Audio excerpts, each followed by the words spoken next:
we meet again in the podcast of meeting Get to Know Historian. Yeah, we have the podcast Mengenal Sejarawan.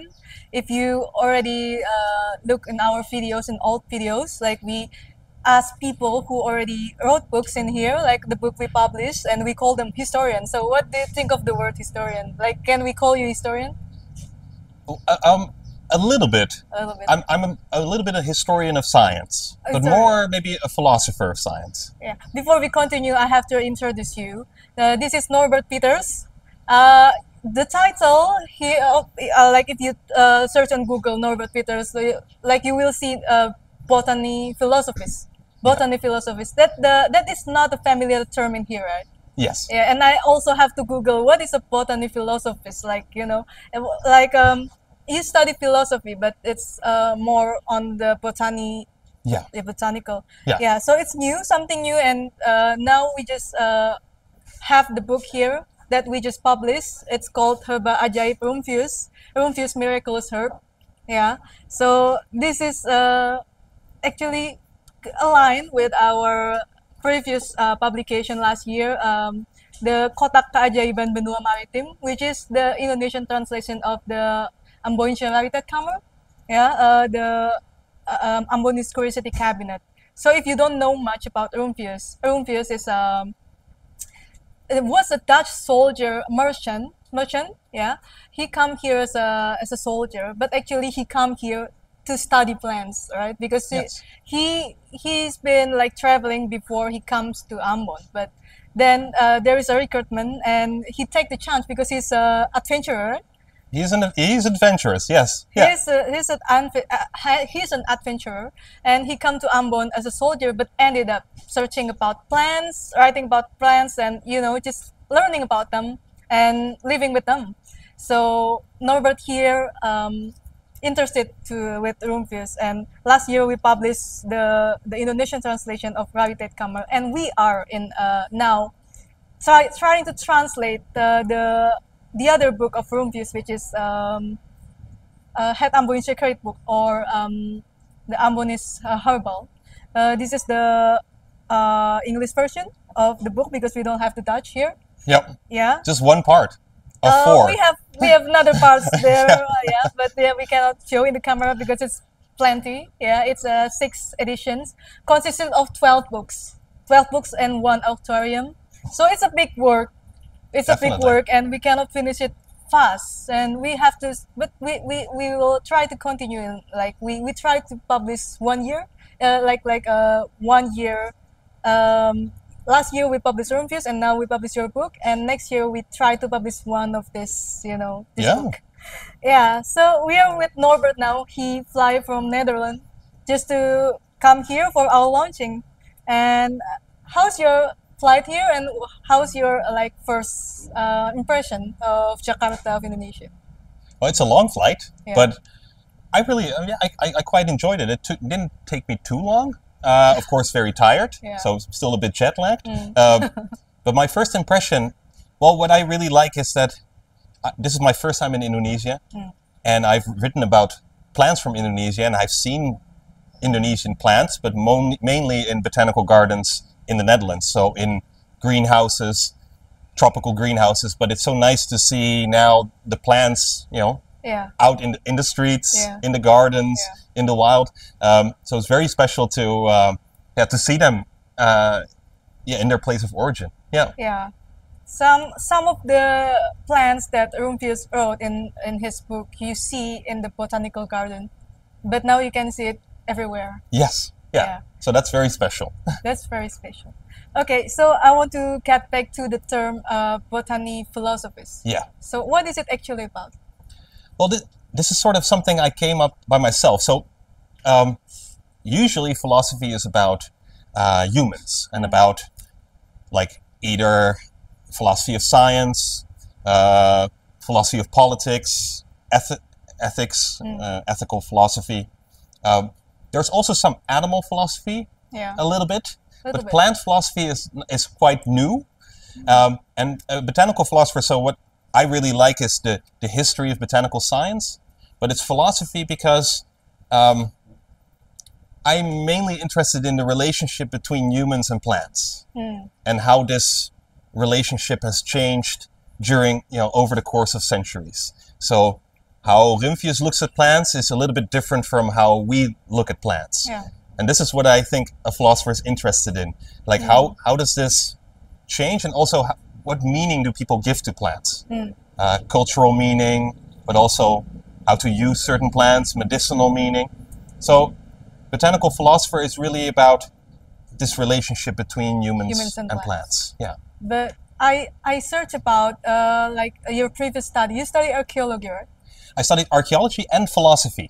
And philosophy. So how come you start studying about botany? This was at the end of my studies. So I studied philosophy, and I was really interested in the philosophy of biology. So animals, plants. And then my professor, who I was an assistant of, he made a new garden, a tree garden, arboretum it's called. Private garden. A private garden with special kinds of trees. And I helped him with that. And we got to talking more and more about plants and their meaning. And yeah, I sort of started writing a book with him. So this was the first book I wrote together with him, which is called Plantaardig, which is like plantliness, which is about what philosophers have said about plants, basically. Oh, okay. And then after that, I wrote a book on Charles Darwin, the famous English biologist. And I mainly focused on what Darwin found out about plants. Yeah. So usually people don't really know that Charles Darwin studied plants for a very long time and was very interested in plants and did many discoveries. So for instance, Darwin was the first one to write a lot about carnivorous plants, like plants that catch insects and eat them. Venus? Yeah, like Venus flytrap. He studied the Venus flytrap, did experiments with that. He also was very interested in the relationship between insects and flowers, the pollination of flowers. It's a new thing. It's a new thing in the 19th century, right? In the 19th century, this was a new thing. Yeah. People did not know about this relationship between insects and flowers, and how flowers attract insects. So this was my first book that I wrote myself. And then my Rumphius book was my second book. Yeah, so it's interesting, and I don't think it's talk about, when we talk about history, usually it's about human, it's about politics, right? Like you said, so why we look at plants as a secondary, it's not that important to talk in history. Yes, that is a strange thing to me. So Americans have called this sometimes plant blindness. So the fact that we do not often pay attention to plants, or we do not often think plants are very important. But I think, especially for cultures, plants are super important. If you want to know something about a culture, if you know a lot about the plants people use and the plants people grow and the plants they find beautiful, this tells you a lot about a culture. It tells you what food they eat. It tells you maybe about perfumes. It tells you about all these different industries people have. So I think looking into plants really teaches you a lot about culture, and it teaches you a lot about human activity.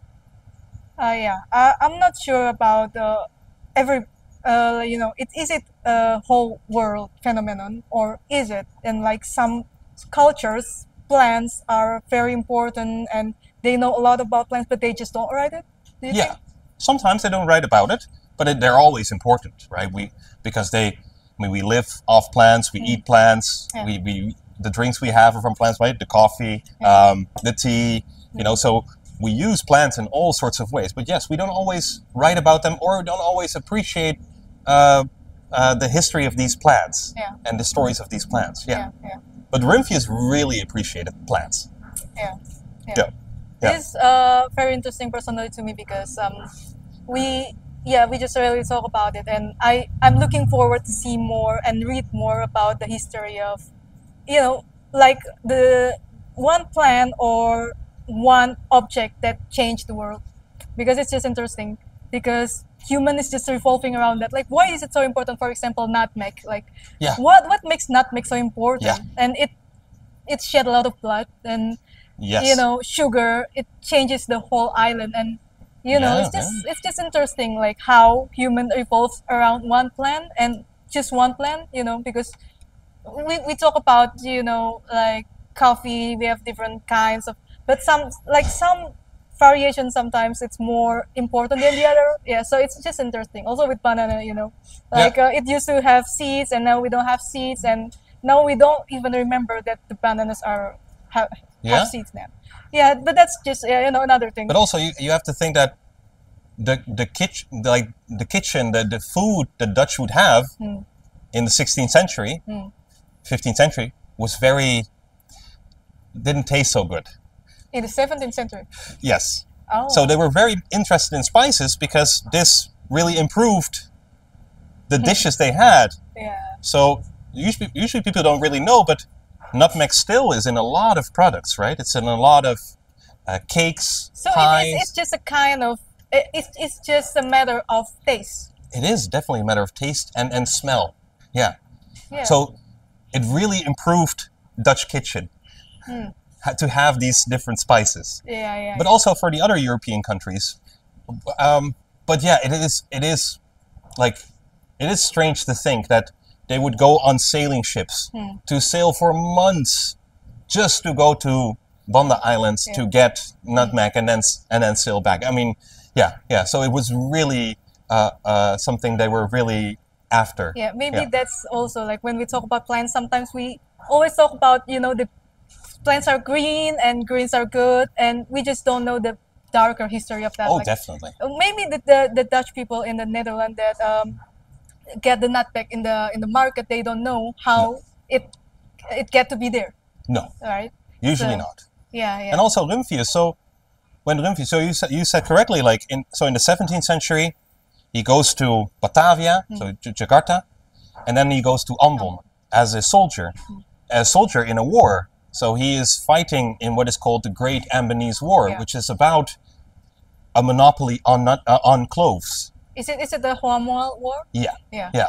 So this was really about the Dutch East India Company trying to get a monopoly on the trade in cloves, and Ambon was sort of the capital for the clove industry, basically. So he was as a soldier, but later as a merchant.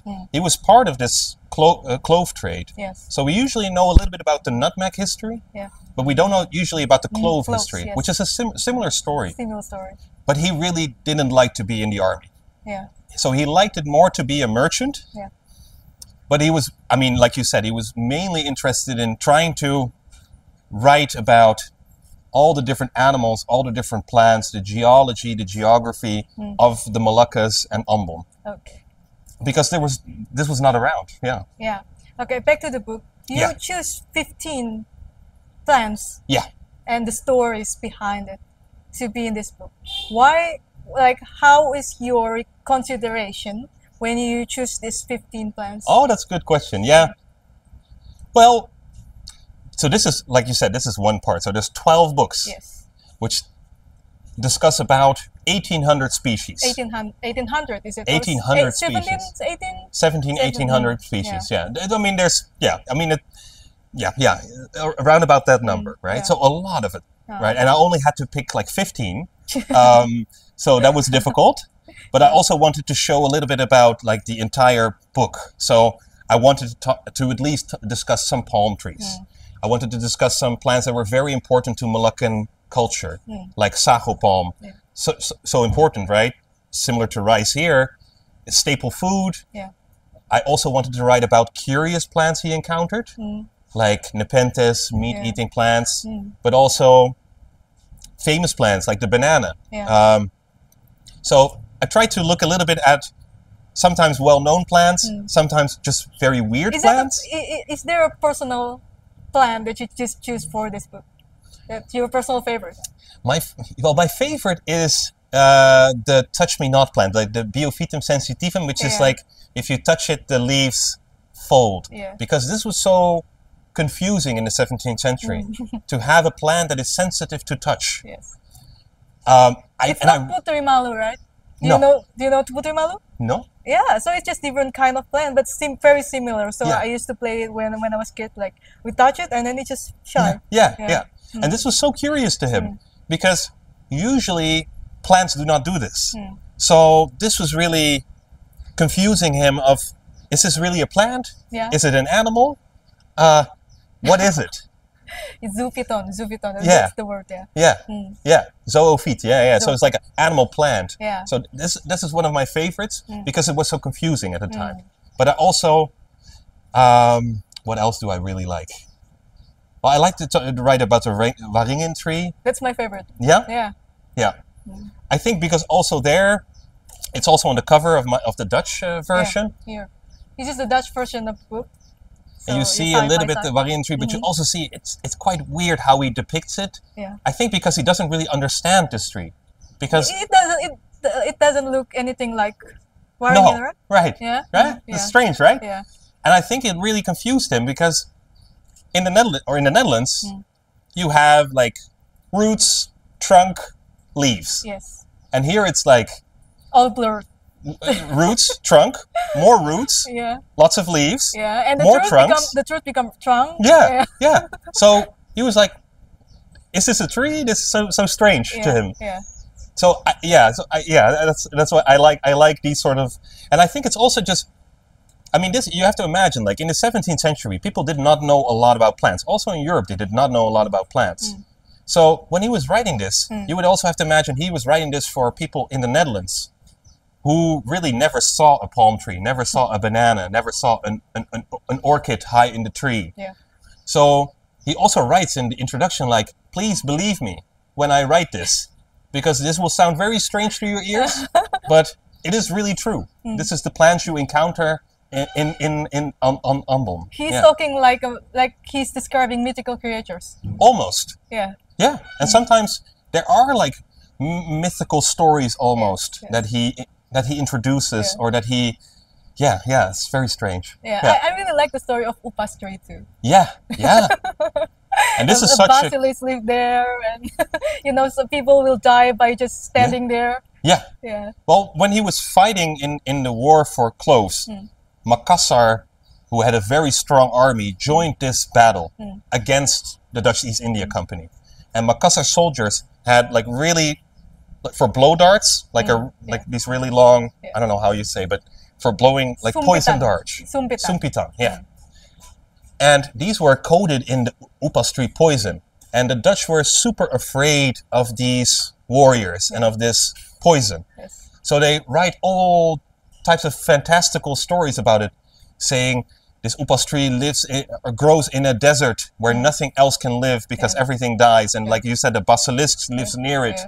And if you kill the basilisk, you can get a dragon stone that can cure you. I mean, it's so strange. And of course, later on, they find out it's everywhere. This tree grows everywhere. It's not. But like you would have to imagine in the 17th century, people were so afraid of this tree that they made all types of weird stories about it. Yeah, all right. If you're curious, maybe you just have to see the contents by yourself because, 15, we cannot, just tell you all about it because, it's more interesting and more funny to read by yourself. And I'm curious too, like when I edit this book, because I'm the editor of this book, I feel like it's very fun to edit because there are funny stories, but you are as a writer, what is the most fun part about writing this book? Ooh. Well, it's what I really like. I mean, RUMPHIUS is a very tragic figure also, with lots of things happening to him. Like he turned blind. Sometimes he's called like the blind seer of Ambon, because, well, he turned blind. He lost his wife and 2 daughters during a huge earthquake in Ambon. And he was writing first when you could still see, he was writing in Latin. But then he had to change to Dutch. And I really like that. Because reading his old descriptions, 17th century Dutch descriptions, they are very strange. He uses a lot of strange words to describe. It was written in stenographic. He had to ask somebody to write it down for him. So it has strange, like, where you put like a dot and comma. You know, I think it will Yeah. because it's just, you know, someone just wrote it. Someone said something and someone wrote it down. Yeah, Yeah. yeah. And so I really like to read these descriptions because what I really like is that. So RUMPHIUS was, I think, a very social person who knew a lot about language. So he could talk to many people to get the stories behind these plants. Yeah. And I think this is the most important part. Like, there are other scientists who also write about plants, but because he knows the languages, he can talk to the people and he gets a lot more information. Yeah. So he can talk to Javanese fishermen. He can talk to all these different people that tell him all these stories. And what I like is that he writes them all down. Yeah. So you really get a very good account of what people know about these plants. So I really that was the most enjoyable part, to read his old descriptions and think of ways in which to incorporate that in my book. Yeah, I think RUMPHIUS is also a foodie because Yeah. when he talks about sagu, roti sagu bread, he talks in like this. The most delicious sagu is sagu from this area because it's sweet, like it has some, you know, he just talks like that, and Yeah. this sagu is not as good, you know, and this sagu from here is just so, you know. It's just nice, you know, to And hear it- description. I think like he's like when when you read encyclopedia, you will not see things like that. Like I like it because it's personal. Yeah. Yeah. Yeah, he talks about he does not like the durian. He does not like durian fruit. He like manggis. Yeah, mangistan. Manggis, yeah. Yeah, and rambutan he really likes. Yeah. And jambu. Jambu, Apple. Yeah, he loves that. Because it smells nice, he said. Yeah. Yeah. And he just writes a lot about. So he says. So a lot of people chew the betel, like the pinang betel. Yeah. They chew it. Sirih pinang. Siri pinang. Yeah. Yeah. And he says, but it makes you look like a cow. Because you chew keep all chewing. day, like chewing on grass. And I like that personal, like he Yeah. always includes also what he thinks about things, Yeah, if he likes it, if he dislikes it. Yeah. And sometimes he's not nice to people, you know, sometimes he can be also mean when he writes down a story, but I think I do like these sort of personal stories. Yeah. Yeah, yeah.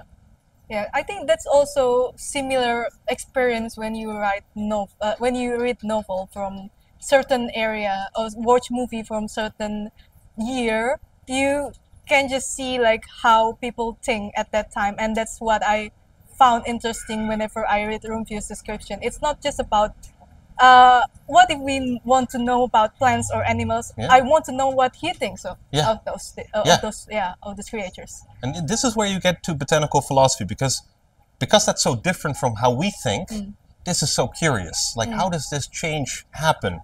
But also, you can well imagine, like, he comes to Ambon and he sort of falls in love with all these plants, but he also is trying to understand what does this all mean, and also how do I make people in the Netherlands understand what is growing here, how wonderful this is. Yeah. So, and I just like the fact, so on the cover, you see him juggling a flower. Yes. And that's a flower he named after his wife Wife. that perished in this earthquake. And I also like that personal side to it, that he picks a flower to name after his wife as in her honor. Yeah. Like, you would not find that nowadays in a scientific book. People would not do that very quickly in a scientific book, but he does. And I like that he gives these sort of personal touches. Or he says, like, if children sleep very bad, Yeah. the parents will put a little twig of the touch-me-not plant under their pillow Yeah. to have them sleep better. Yeah. Or if they have trouble wetting the bed, then they will go out in the forest and pour out nepenthes as a ritual to stop the bedwetting. Yeah. So makes it so, this really gives you insight into the culture from like 17th century Ambon. Yeah. Yeah. True. Okay. So one more question that makes me adore RUMPHIUS also, the question I want to ask is about RUMPHIUS and poetry. Yeah. Like, do you think it's normal in 17th century to include poetries in descriptions? No, No. not necessarily. So No. it's not normal at that time too. Well, some books will have it, but no, it's not normal. no, no. In other herbals or botanical books, you don't really get poetry. But yeah, he also even includes poetry. Yes. Yeah, which is a lot of fun. Yeah. So it's interesting, and that's why we want to, try to learn more about it, like, because he's also like he learns a lot of language, right? Yeah. So you cannot just say him what it's called, like, naturalist. Yeah. He's also linguist. Yeah. Definitely. He's also a linguist, because also now when you speak Dutch, and when you read the original manuscript, do you think that there are a lot of words that is not used anymore in? Oh yes. Right? Oh yes. Yeah. Yeah. So you documented that. Yeah, so you have to have like a dictionary of 17th century Dutch just to sometimes understand what he means. Yeah. And also Monty Bakman, who made the English translation, was really like a rymphomaniac. He loves RUMPHIUS. I mean, he passed away, but he loved RUMPHIUS. And he also did a lot of research into what the different words mean. So this was really helpful. Sadly, I couldn't meet him because he already passed away, but I really like the dedication with Monty Bakman worked on RUMPHIUS, because through him I understood a lot better what he means. Yes. Yeah. I also like the way Bakman, like, he translated some of the RUMPHIUS poetry, right? And he doesn't translate it in literal way. He also made poetry out of poetry. Yeah. Yeah. So it's interesting. Yeah. Okay. Oh, he's a big fan. Yeah. Okay. So, okay, this is, I think, can be our last question, maybe. Let's see about your answer. Okay, so we talk about useful plants. RUMPHIUS also talk about useful plants in his work. And what do you think? Like, what's your opinion about that? Because I don't know which one is first. Like, now, I mean, if you go to Botanical Garden is a start of a, can be seen as a rise of, institutional state research center of useful plants, and about agricultural and the plants that is used for consumption and things like that. So do you think RUMPHIUS is also study plants because of that, because of its use, because how it's used by humans, or so science evolved because it wants to exploit the plants, or because, or the exploitation happens because of the further research, you think? It's difficult to say. So I hope I understand you correctly, but I think his main interest, that's why he calls it a herbal. So there were already herbals in his day, Guidebook, which usually were books for doctors, physicians. Okay. So what he talks about a lot is medicinal plants. That's one of the main uses he's interested in, is the medicinal side of plants, because he thinks something is best cured in the country itself, with the medicines from that country. So he dislikes. So you can imagine that the Dutch East India Company tries to also import medicine from the Netherlands, but he dislikes this because he thinks like it's all old and dusty from having this long voyage. It's not useful. You should ask the people in Ambon, what are the medicinal plants and how are they used, to help people that are here, to identify what plant to use for what. So I think this is one of his main interests, is to give almost like, almost like a doctor would prescribe certain plants.